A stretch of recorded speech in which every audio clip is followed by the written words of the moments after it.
আসসালামু আলাইকুম। আশা করি সবাই ভালো আছো। সবাই একটু ক্লাসে জয়েন করে ফেলো। সাউন্ড এন্ড এভরিথিং ক্লিয়ার আছে কিনা একটু বলে দিও।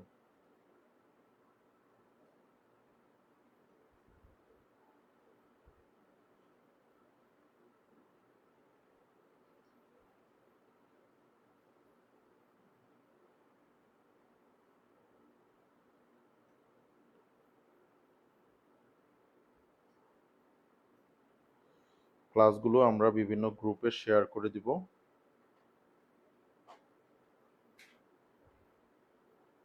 আমি প্রথমে আমাদের গ্রুপগুলোতে শেয়ার করে দিচ্ছি।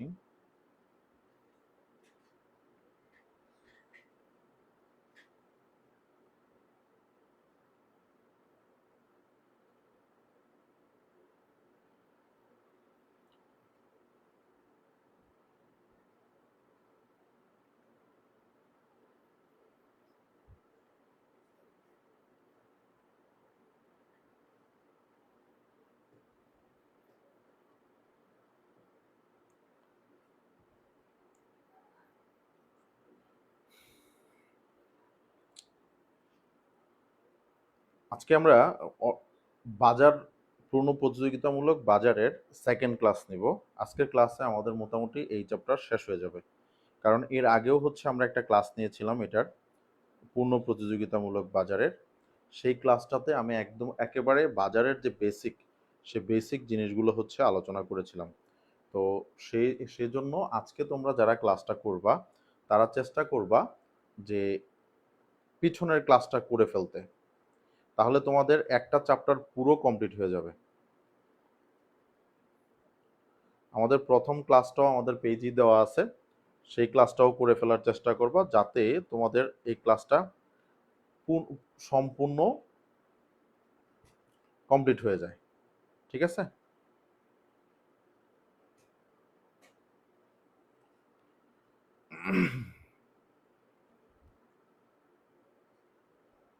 দ্রুত আমরা জয়েন করে ফেলি ক্লাসটাতে, এবং ক্লাসটা সবাই একটু শেয়ার করে দিব।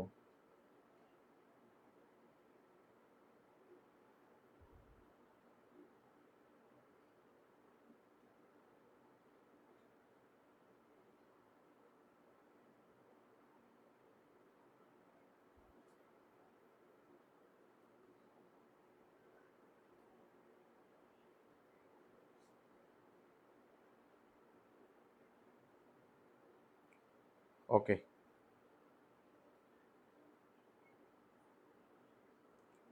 ওকে, অলরেডি আমরা অনেকেই জয়েন করে ফেলেছি। কে কোথা থেকে ক্লাসটা দেখছি সবাই একটু বলে দেই, এবং সাউন্ড এন্ড এভরিথিং ক্লিয়ার আছে কিনা এটাও বলে দিই। তো আমরা গত ক্লাসে চিত্র থেকে কিভাবে প্রশ্ন আসতে পারে সেটা নিয়ে আলোচনা করেছিলাম। আজকে আবারও আমি চিত্র থেকে কিভাবে প্রশ্ন আসবে সেটা নিয়ে আলোচনা করব। ঠিক আছে? আচ্ছা, প্রথমেই আমি একটা প্রশ্ন নিয়ে আলোচনা করি। তোমাদের এই ধরনের প্রশ্নগুলি পরীক্ষায় আসে মূলত AC, MC, P, MR, AR সব এখানে। আর এখানে কিউ, বিক্রয়ের পরিমাণ বা উৎপাদনের পরিমাণ। P equal to AR equal to MR. Okay, এখানে ধরো যে একটা প্রাইস দেওয়া আছে, অথবা আজকে আমরা সিম্বল নিব পি নট।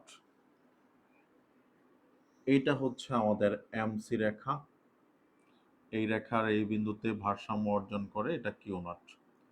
এটাই আমাদের ই বিন্দু। এরপরে ই বিন্দু, এরপরে ধরো যে এসি রেখা এখানে আছে,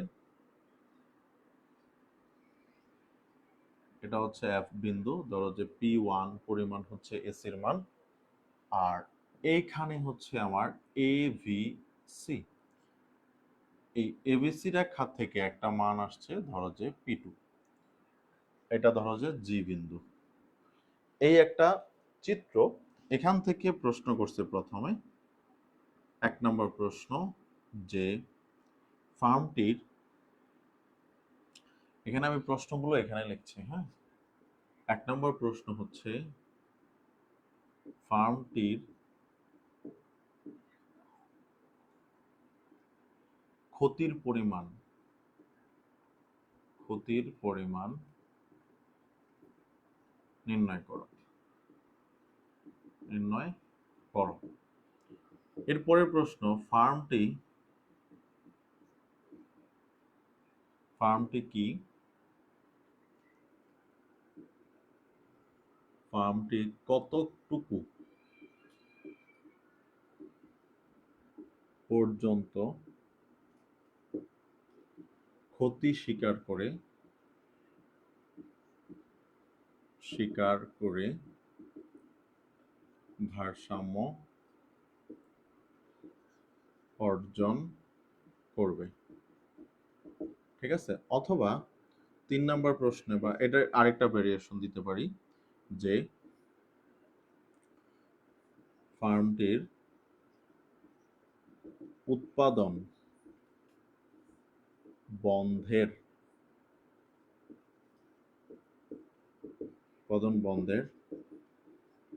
বিন্দু কোনটি? ব্যাখ্যা করো।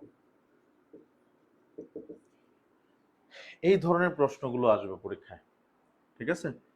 তো এখন এই ধরনের প্রশ্ন যদি কেউ বেসিক আলোচনা না জানে, তাহলে তার পক্ষে বেস্টিক ইমপ্রুভ দিলেও তুমি এই ক্লাসটা করতে পারো। এমডি সবুজ ইসলাম, অবশ্যই তোমার জন্য এই ক্লাসটা ইম্পর্টেন্ট। ঠিক আছে? তো এখন দেখো, আমি যেটা বলার চেষ্টা করছি যে যদি কেউ বেসিক আলোচনা না জানে, তাহলে তার পক্ষে এই ধরনের প্রশ্ন আনসার করা খুব কঠিন হয়ে যাবে, এবং সে চাইলেও এই ধরনের প্রশ্ন আনসার করতে পারবে না, কারণ সে তো ধরতেই পারবে না আসলে কি হচ্ছে এখানে। এতগুলো রেখা, একটা এসি, একটা এমসি, একটা এবিসি রেখা, এবং এখানে কতগুলো মান আসছে, এই মানগুলো দিয়ে কিভাবে আমি কি করব, এগুলো তোমার জানার জন্য অবশ্যই বেসিক আলোচনা বুঝতে হবে, বেসিক জিনিস বুঝতে হবে। এখন বেসিক জিনিসটা কি দেখো, এই যে এটা একটা পূর্ণ প্রতিযোগিতামূলক বাজারের স্বল্পকালীন ভারসাম্যের চিত্র। এটা কি একটা পূর্ণ প্রতিযোগিতামূলক বাজারের ফার্মের স্বল্পকালীন ভারসাম্যের চিত্র। এটা তো আমরা বুঝছি, কারণ গত ক্লাসটা আমরা যারা করেছি তারা এই ক্লাসটাতে এটা আমরা পারবো, এটা আমরা অনেকেই বুঝে গেছি, দেখেই বুঝে গেছি। কেন? এখানে এই যে P equal to AR equal to MR, এইটা দেখে আমি বুঝবো এটা হচ্ছে পূর্ণ প্রতিযোগিতামূলক বাজার, প্রতিযোগিতা। ঠিক আছে? এটাই হচ্ছে আমার পূর্ণ প্রতিযোগিতার সাইন, কারণ পূর্ণ প্রতিযোগিতামূলক বাজারেই দাম স্থির থাকে এবং এই বাজারে গড় আয় এবং প্রান্তিক আয় সমান থাকে। এটা আমরা গত ক্লাসে একদম সূচি করেও দেখাইছিলাম। ওকে, এরপরে আসো, এইখানে এই যে এমসি রেখা, যখন দেখো এই স্বল্পকালে একটা ভারসাম্য অর্জনের জন্য দুইটা শর্ত লাগে। 1 নম্বর শর্ত হচ্ছে এমসি ইকুয়াল টু এমআর, আর 2 নম্বর শর্ত হচ্ছে এমসি রেখার ঢাল গ্রেটার দ্যান এমআর রেখার ঢাল। ঠিক আছে? তাহলে এই দুইটা শর্ত যেখানে কমপ্লিট হবে বা যেখানে পূরণ করবে, সেটাই হবে আমাদের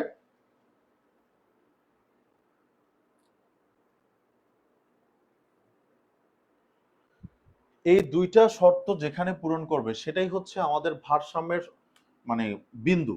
দেখো, এই এমসি রেখা এমআর রেখাকে নিচের দিক থেকে উপরের দিকে ছেদ করায়, এই অবস্থায় এমসি রেখার ঢাল এমআর রেখার থেকে বড় আছে, এটাও পূরণ করছে, এবং এই বিন্দুতেই দুইটার মান সমান, তাহলে ই বিন্দুতেই এই ভারসাম্যের প্রয়োজনীয় এবং পর্যাপ্ত শর্ত পূরণ করে। তাই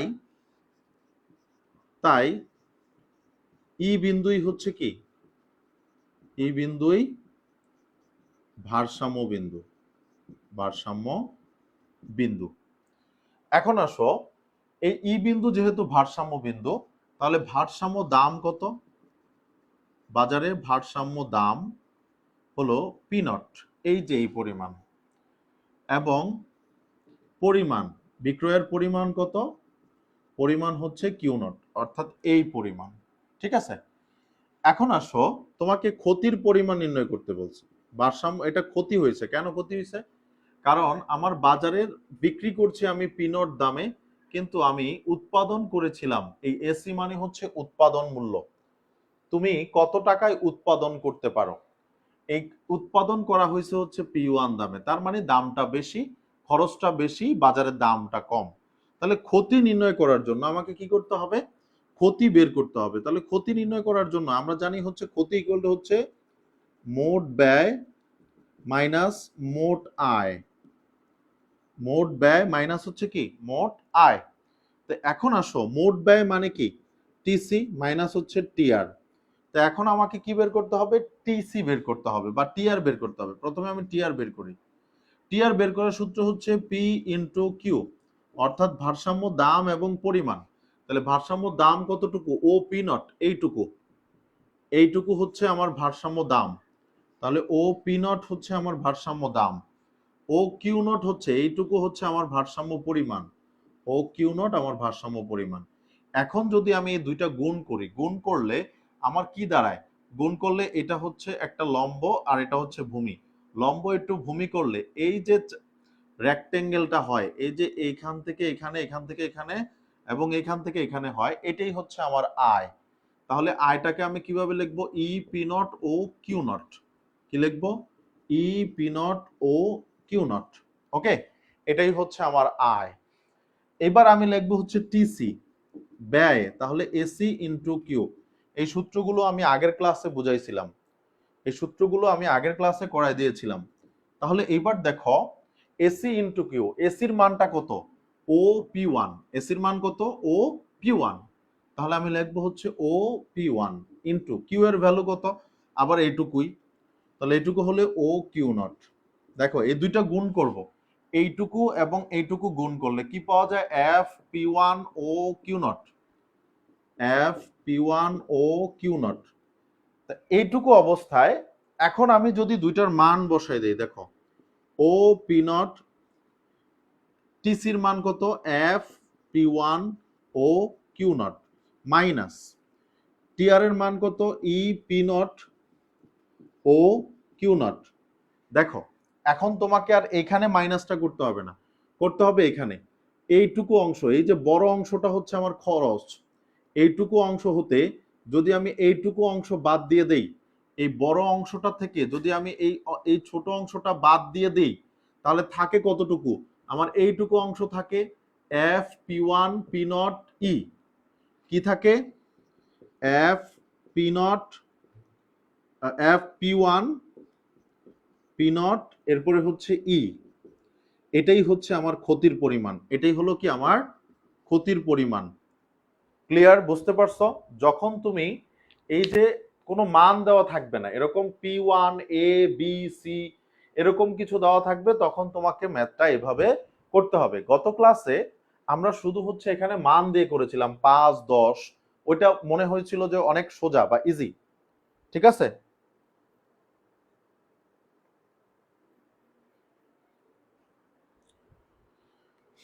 আচ্ছা, এটা এখানে সামনে লিখে দেই, তাহলে বোঝা যাচ্ছে। তাহলে এইটুকু বিয়োগ করলে আমরা কি পাবো? এইটুকু F P one P naught E, F P one P naught E, এটাই হচ্ছে আমার ক্ষতির পরিমাণ। এইটুকুই হলো আমার ক্ষতির পরিমাণ। দেখো বুঝতে পারছো কিনা? এটুকু বুঝতে পারলে ডান লিখে দাও।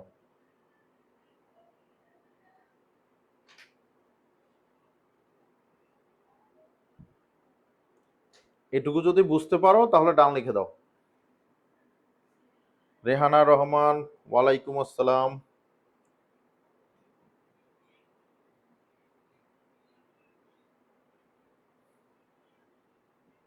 সবাই একটু ক্লাসটা শেয়ার করে দিবা।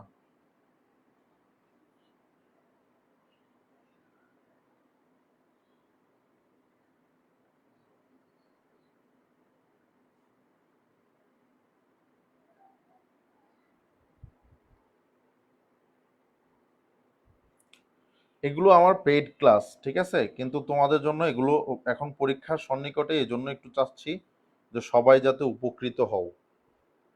এই ক্লাসগুলো আমাদের পেইডের স্টুডেন্টরাও এই সেম ক্লাসগুলোই করতেছে, ঠিক আছে? আমাদের পেইড ক্লাসের যে স্টুডেন্টরা আছে তারাও কিন্তু এই সেম ক্লাসগুলোই করতেছে। তুমি ভাবিও না যে তোমাকে এটা ফ্রি ক্লাস হিসেবে করানো হচ্ছে, আমাদের সবাই একই ক্লাস করতেছে, ঠিক আছে? ওকে, তো ডান লিখে দাও যতটুকু যদি বুঝে থাকো।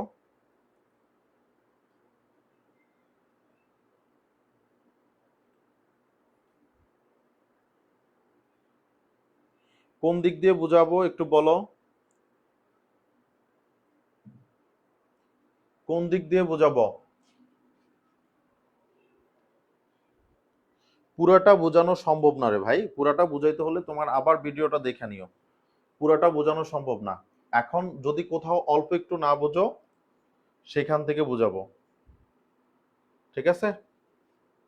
হ্যাঁ, যদি মাইনাস, তুমি যদি হচ্ছে মাইনাস ক্ষতি যদি এইভাবে বের করতে চাও, ক্ষতি ক্ষতি যদি এইভাবে বের করতে চাও যে টিআর মাইনাস টিসি, তাহলে এখানে মাইনাসের মান আসলেই সেটা ক্ষতি হয়ে যাবে, ঠিক আছে?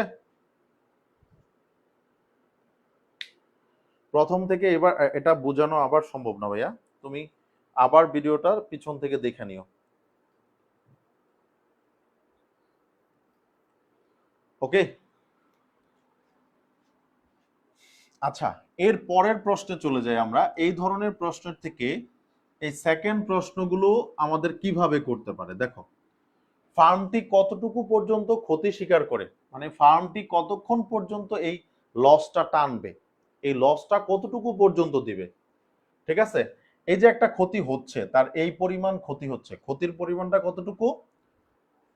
তার ক্ষতির পরিমাণ হচ্ছে এইটুকু, হচ্ছে তার ক্ষতির পরিমাণ, ক্ষতি। এই ক্ষতির পরিমাণটা সে কতটুকু পর্যন্ত, কতক্ষণ পর্যন্ত এই ক্ষতিটা চালায়া যাবে, ঠিক আছে? এটা আমি বুঝাইছিলাম গত ক্লাসেও। দেখো, একটা ফার্ম ক্ষতি কতটুকু মেনে নেয় সেটা একটু আমরা দেখি। একটা ফার্ম যে কোনো সময়ে স্বল্পকালে ক্ষতি সে মানে কতটুকু, মানে যতক্ষণ পর্যন্ত, যতক্ষণ পর্যন্ত ফার্মটির ফার্মটির মোট আয়, মোট আয়, মোট পরিবর্তনশীল ব্যয় হতে বেশি হয় এবং মোট স্থির ব্যয়ের, স্থির ব্যয় এর কি করে, কিছুটা কিছুটা বহন করতে পারে, বহন করে। এখানে দেখো, এই যে চিত্রটাতে এইটুকু হচ্ছে, এই যে আমার এই মানটা, এই যে OP2, এইটুকু হচ্ছে আমার গড় পরিবর্তনীয় ব্যয়, পরিবর্তনীয় ব্যয়, এটুকু হচ্ছে আমার গড় পরিবর্তনীয় ব্যয়। এইটুকুর থেকে আমার এইটুকু বেশি, তাহলে বাজারে বিক্রি করছি আমি এইটুকু, এই টাকায়, তাহলে এখানে যতক্ষণ পর্যন্ত এই মানটা এটা সমান না হবে, এই এবিসি রেখাটা এই ই বিন্দু পর্যন্ত না আসবে, ততক্ষণ পর্যন্তই সে ক্ষতি স্বীকার করবে। ততক্ষণ পর্যন্ত জি বিন্দুটা যতক্ষণ পর্যন্ত ই বিন্দুতে না পৌঁছাবে ততক্ষণ পর্যন্ত সে ক্ষতি স্বীকার করবে, সে ক্ষতিটা মেনে নেবে। যখন কি হয়ে যাবে, যখন এ বি সি রেখা জি বিন্দু হতে হতে ই বিন্দুতে স্পর্শ করবে, ই বিন্দুতে স্পর্শ করে, তখন মোট আয় ও মোট পরিবর্তনীয় ব্যয়, পরিবর্তনীয় ব্যয় সমান হয়, সমান হয়। তখন ফার্মটি উৎপাদন বন্ধ করে দিবে, উৎপাদন বন্ধ করে দেয়। তাহলে পরীক্ষায় আবার আসতে পারে ফার্মের উৎপাদন বন্ধের বিন্দু কোনটি। এই যে এই প্রশ্নটা করছে যে ফার্মের উৎপাদন বন্ধের বিন্দু কোনটা, উৎপাদন বন্ধের বিন্দু হবে কোনটা।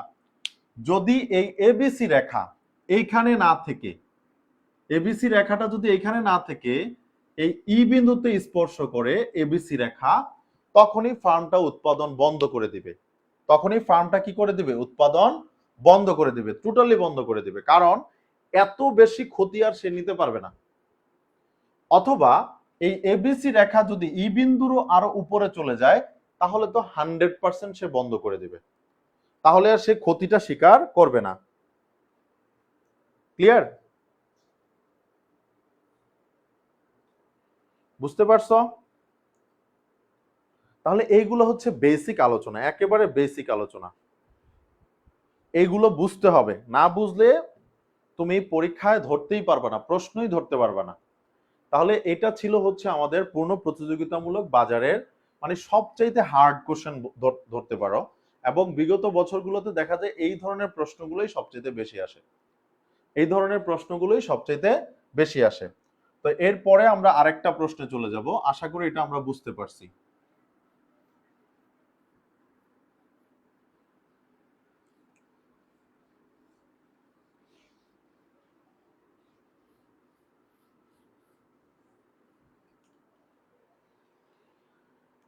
এর পরের যে প্রশ্ন, সেই প্রশ্নটা হচ্ছে পূর্ণ প্রতিযোগিতামূলক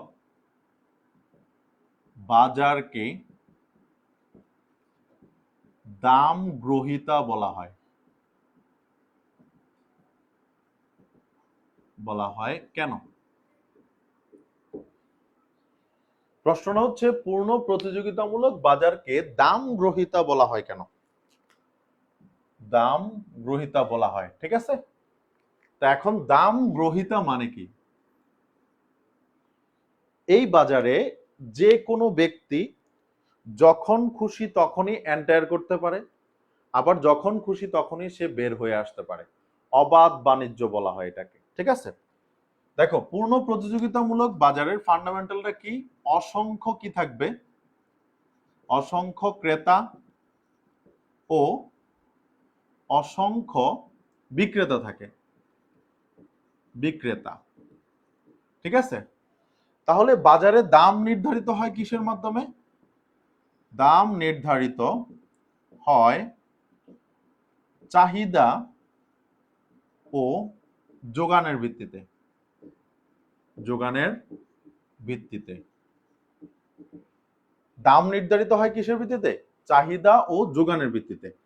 যখন একটা বাজারে দাম চাহিদা এবং যোগানের ভিত্তিতে নির্ভর করবে, তখন একজন বিক্রেতা হিসেবে এই পূর্ণ প্রতিযোগিতামূলক বাজারে বিক্রেতা হিসেবেও তুমি দাম নির্ধারণ করতে পারবে না, ক্রেতা হিসেবেও তুমি দাম নির্ধারণ করতে পারবে না।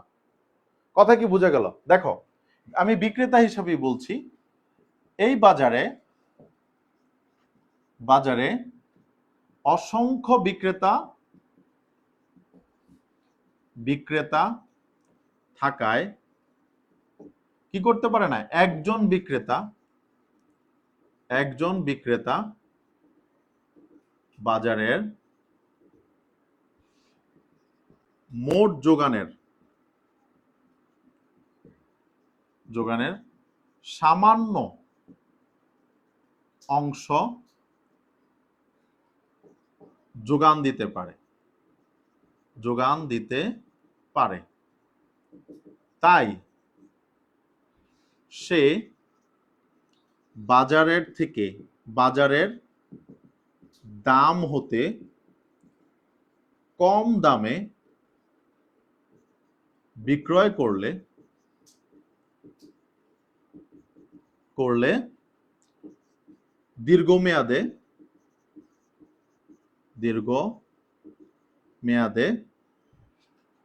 ক্ষতির সম্মুখীন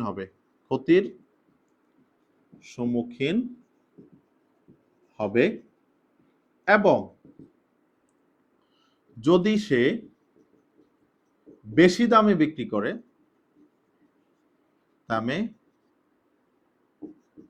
বিক্রয় করতে চায় তবে বিক্রয়ের পরিমাণ হ্রাস পাবে। বিক্রয়ের পরিমাণ হ্রাস পায়, তাই সে দাম প্রণয়ন করতে পারে না। প্রণয়ন করতে পারে না। এই জন্যই কি বলা হয়? এই জন্যই পূর্ণ প্রতিযোগিতামূলক বাজারকে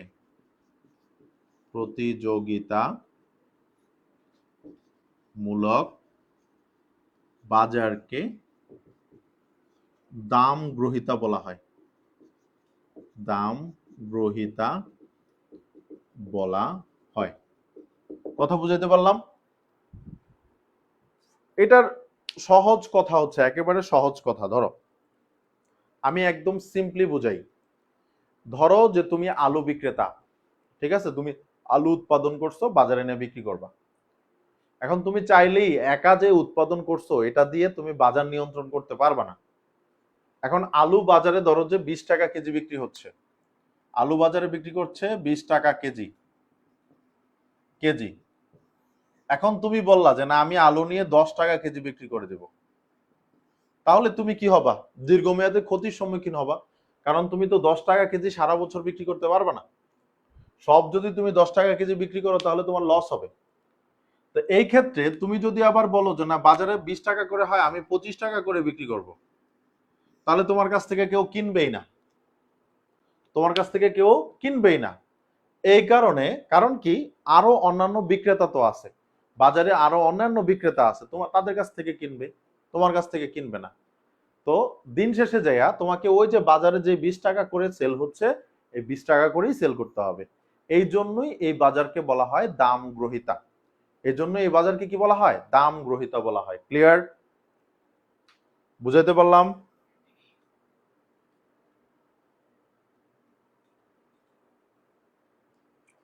বুঝতে পারলে ডান লিখে দাও।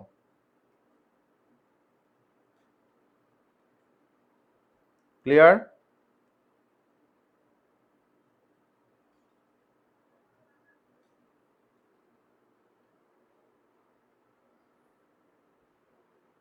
ওকে, আচ্ছা, এর পরবর্তী একটা প্রশ্নে চলে যাই।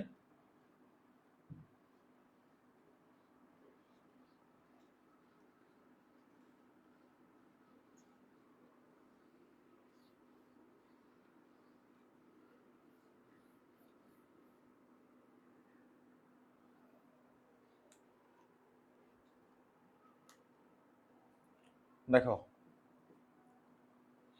পূর্ণ প্রতিযোগিতা মূলক বাজারের যোগান রেখা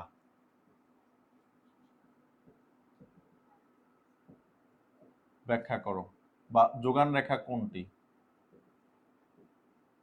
হয় ব্যাখ্যা করো। এটা একটা প্রশ্ন। এই প্রশ্নটাই অল্টারনেট হিসেবে আসতে পারে যে এমসি রেখাই অথবা প্রান্তিক ব্যয় রেখাই পূর্ণ প্রতিযোগিতা মূলক বাজারের যোগান রেখা। ব্যাখ্যা করো বা প্রমাণ করো। তার মানে এটা সম্পূর্ণ হচ্ছে পূর্ণ প্রতিযোগিতামূলক বাজারের যোগান রেখা নির্ণয় করা। এখান থেকে যেমনি প্রশ্ন করুক না কেন, আনসার একই হবে, যে কোনটি পূর্ণ প্রতিযোগিতামূলক বাজারের যোগান রেখা, বা পূর্ণ প্রতিযোগিতামূলক বাজারের যোগান রেখা অঙ্কন করো। ঠিক আছে, এটাই হচ্ছে কোশ্চেন। পূর্ণ প্রতিযোগিতামূলক বাজারের যোগান রেখা অঙ্কন করো। ওকে, তাহলে এই যে পূর্ণ প্রতিযোগিতামূলক বাজার, এই বাজারের যোগান রেখাটা কোত্থেকে হবে? দেখো, আমরা জানি যে পূর্ণ প্রতিযোগিতামূলক বাজারের ফার্মের স্বল্পকালে ভারসাম্য অর্জনের জন্য দুইটা শর্ত আছে। এক নম্বর শর্ত হচ্ছে প্রয়োজনীয় শর্ত, প্রয়োজনীয় শর্ত, এটা মানে হচ্ছে এমসি ইকুয়াল টু এমআর হবে। আর দুই নম্বর শর্ত হচ্ছে পর্যাপ্ত শর্ত, পর্যাপ্ত শর্ত, এটার মানে হচ্ছে এমসি রেখার ঢাল, ঢাল গ্রেটার দেন এমআর রেখার ঢাল। ওকে, এই দুইটা জিনিস যেখানে মিলবে সেখানে হচ্ছে ভারসাম্য হবে। এখন একটা পূর্ণ প্রতিযোগিতামূলক বাজারে একাধিক কি থাকতে পারে? এই যে এমআর রেখা থাকতে পারে, একাধিক কি থাকতে পারে? এমআর রেখা থাকতে পারে। এটার একাধিক পরিমাণের ভারসাম্য দাম হতে পারে, বিভিন্ন পণ্যের দাম হতে পারে। তাহলে সে অনুযায়ী বাজারে যোগান রেখাটা কেমন হবে? দেখো,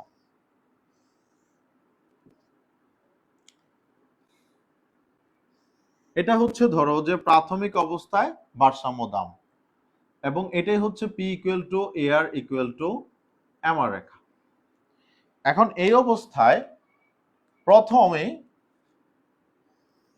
এটা হচ্ছে আমার এমসি রেখা, এটাই হলো কি এমসি রেখা। এই অবস্থায় এখানে হচ্ছে আমার প্রথম ভারসাম্য হয়। আবার আমার কি হতে পারে?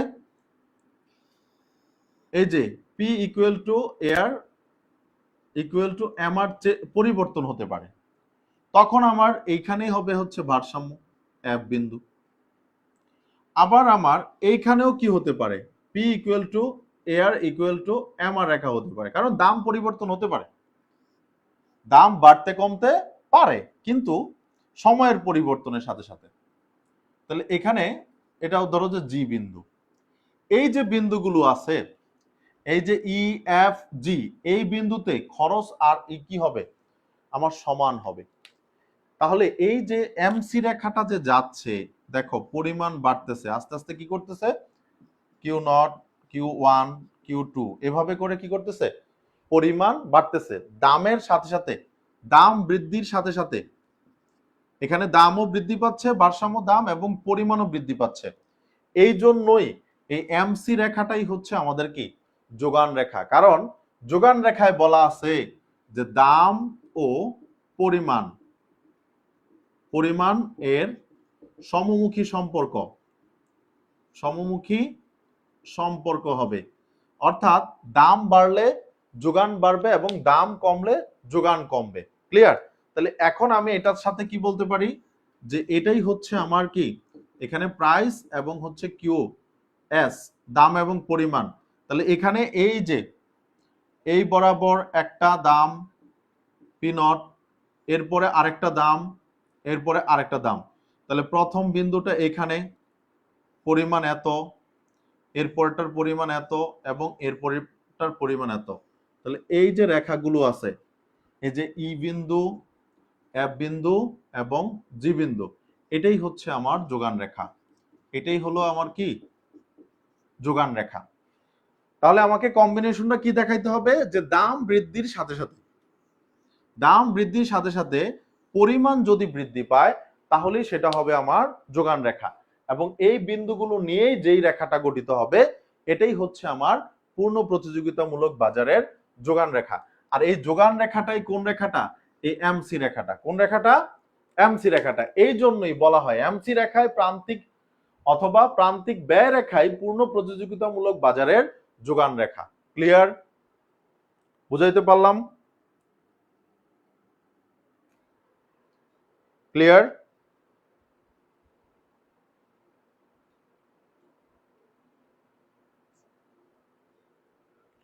আশা করি এইটুকু আমি বুঝাইতে পারছি।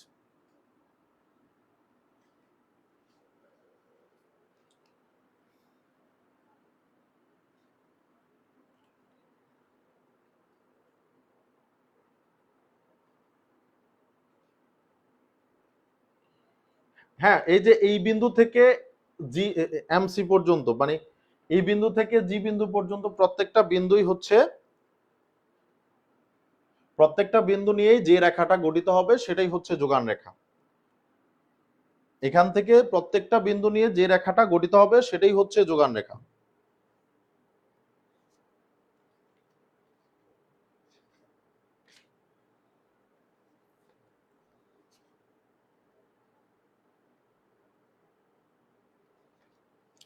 পুরোটা যোগান রেখা না, এই নিচের অংশটা যোগান রেখা না, এই নিচের অংশটা বাদ, শুধু এই ই বিন্দু থেকে শুরু হবে, এখান থেকে উপরের অংশটাই হচ্ছে যোগান রেখা। ক্লিয়ার?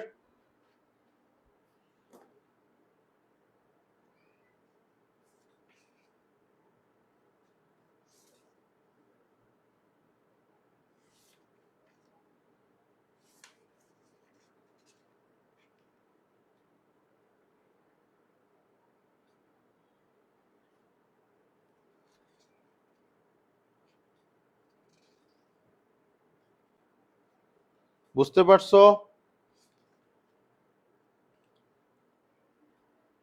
ক্লিয়ার? ওকে।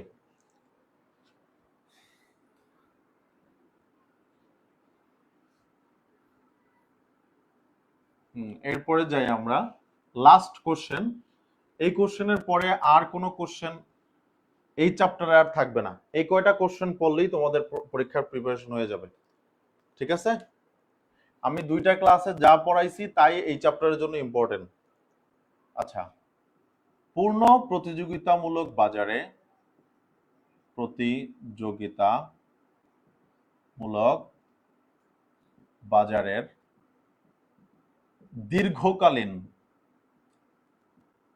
দীর্ঘকালীন ভারসাম্য ব্যাখ্যা করো। এই একটা প্রশ্ন। এটার অল্টারনেট হিসেবে আসতে পারে যে দীর্ঘকালে পূর্ণ প্রতিযোগিতামূলক বাজারে সব সময় স্বাভাবিক মুনাফা অর্জন করে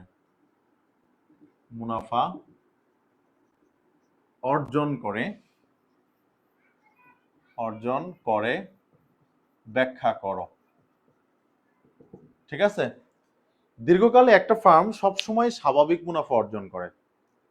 আর যদি প্রশ্ন করে পূর্ণ প্রতিযোগিতামূলক বাজারে দীর্ঘকালে ভারসাম্য ব্যাখ্যা করো, তাহলেও কথা এটাই আসে। 2টা প্রশ্ন সেম, আনসারও সেম, জাস্ট হচ্ছে বুঝতে পারলে ওকে। ঠিক আছে? তাহলে আমরা কি বলতে পারি যে দীর্ঘকালে একটি ফার্ম সবসময় কি করে? স্বাভাবিক মুনাফা অর্জন করে। কেন? কখনো সে স্বল্পকালে লস দেয়, কখনো সে অতিরিক্ত মুনাফা অর্জন করে, আবার কখনো কখনো সে হচ্ছে মানে স্বাভাবিক মুনাফা অর্জন করে। এই যে সমান থাকা, তারপরে হচ্ছে অতিরিক্ত মুনাফা অর্জন করা, আবার করা, এই সকল কিছু মিলিয়ে দীর্ঘকালে সে সমানই থাকে। দীর্ঘকালে সে কি করে? সমানই থাকে। এই জন্য বলা হয় দীর্ঘকালে একটি ফার্ম কি করে? স্বাভাবিক মুনাফা অর্জন করে। ঠিক আছে? তাহলে দীর্ঘকালীন মুনাফা যখন ব্যাখ্যা করতে বলবে তখন তুমি শুধুমাত্র স্বাভাবিক মুনাফাটা ব্যাখ্যা করে দিবা। কি ব্যাখ্যা করবা? স্বাভাবিক মুনাফা। তাহলে আমরা কি বলবো? যে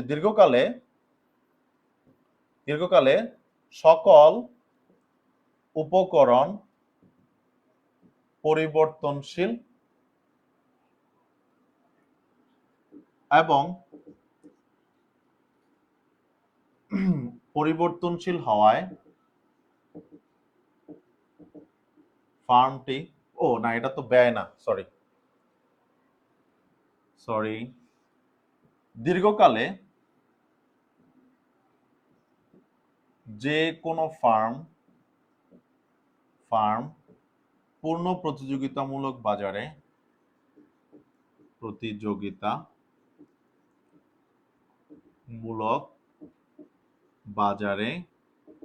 কি করে? স্বাভাবিক মুনাফা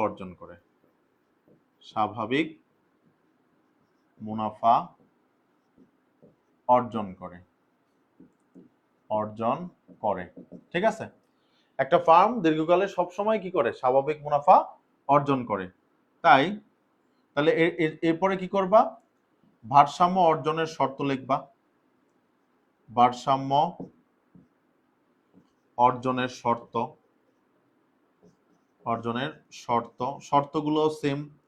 1 নাম্বার হচ্ছে প্রয়োজনীয় শর্ত, প্রয়োজনীয় শর্ত MC ইকুয়াল টু MR। আবার 2 নাম্বার হচ্ছে পর্যাপ্ত শর্ত, পর্যাপ্ত শর্ত সেটা হচ্ছে কি MC রেখার ঢাল, রেখার ঢাল গ্রেটার দেন MR রেখার ঢাল, ঢাল এটা হলো। এরপরে আসো চিত্রের সাহায্যে ব্যাখ্যা, চিত্রের সাহায্যে ব্যাখ্যা, এইভাবে করে হচ্ছে ব্যাখ্যা লিখে যাবা। আর স্বাভাবিক মুনাফাটা কি?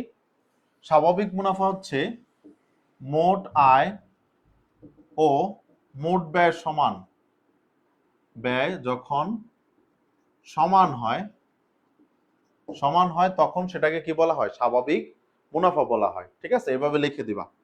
এরপরে চিত্রের সাহায্যে ব্যাখ্যা করবা, শুধুমাত্র স্বাভাবিক মুনাফার চিত্রটা করবা। এখন আমি এইটুকু যদি হয়ে থাকে তাহলে ডান লিখে দাও, আমি পরে হচ্ছে চিত্রের সাহায্যে তোমাকে ব্যাখ্যা করে দেখাচ্ছি। আগের ক্লাসটা যারা করো নাই তারা যাতে বুঝে যাও।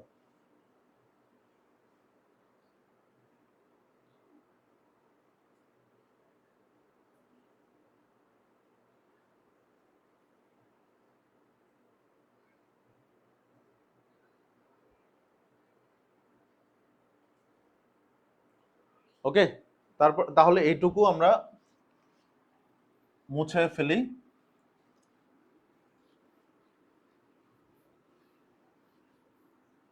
এবার দেখো এটাকে চিত্রের সাহায্যে ব্যাখ্যা করি।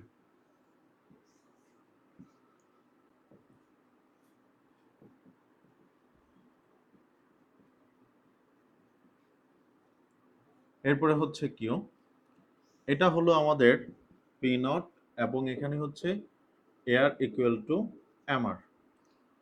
এটা হচ্ছে আমাদের এমসি রেখা, এই রেখার এই বিন্দুতে ভারসাম্য অর্জিত হয় কিউ নট। এসি রেখাটা যখন এই ই বিন্দুতে স্পর্শ করবে তখনই আমাদের হয়ে যাবে হচ্ছে স্বাভাবিক মুনাফা, কারণ এটার মধ্যে আয় যা ব্যয়তা সমান সমান। তাহলে এটা এখানে শর্তটা হয় কি পি ইকুয়াল টু এসি অথবা এআর ইকুয়াল টু এসি। ওকে, তাহলে এই শর্তটা পূরণ করা এটাই হচ্ছে আমাদের স্বাভাবিক মুনাফার চিত্র। তাহলে এইভাবে করে তোমরা করতে পারো এবং এই প্রশ্নগুলো পড়লেই তুমি হচ্ছে পরীক্ষায় ভালো করবা ইনশাল্লাহ। এই চ্যাপ্টারে এর থেকে আর বেশি প্রশ্ন পড়া লাগবে না। তো দেখা হবে আগামী কোনো ক্লাসে। আজকের মতো এই পর্যন্তই। আল্লাহ হাফেজ।